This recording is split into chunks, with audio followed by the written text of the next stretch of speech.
విశ్వకవి రవీంద్రనాథ్ ఠాగూర్ గారి గీతాంజలి నుండి గీతాంజలి అనే ఈ కవిత అనువాదం చలం. అంతులేని లోకాల సముద్ర తీరాన పిల్లలు కలుసుకున్నారు.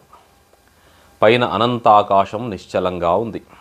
అవిరామంగా సముద్రం పొంగి పొర్లుతోంది.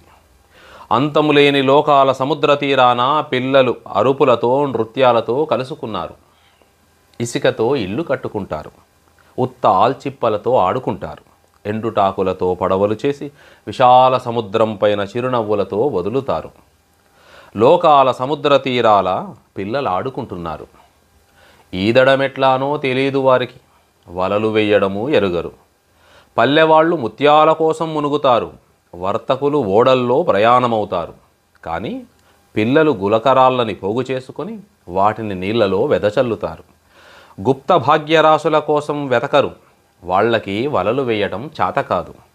నవ్వులతో పొంగుతోంది సముద్రం. తీరపు చిరునవ్వు తెల్లగా మెరుస్తోంది. మృత్యు భయంకరమైన అలలు శిశువుకి ఉయ్యాలలూపే తల్లివలె అర్థం లేని జోలపాటల్ని పాడుతున్నాయి. సముద్రం పిల్లలతో ఆడుకుంటోంది. తీరపు చిరునవ్వు తెల్లగా మెరుస్తోంది. అంతులేని లోకాల సముద్ర తీరాన పిల్లలు కలుసుకున్నారు. తోవ తెలియని ఆకాశములో తుఫాను విహరిస్తోంది. నావలు భగ్నమవుతున్నాయి. మృత్యువు విచ్చలవిడిగా సంచరిస్తోంది. పిల్లలు ఆడుతున్నారు. అంతులేని లోకాల తీరంపైన పిల్లల గొప్ప సమావేశం జరుగుతోంది.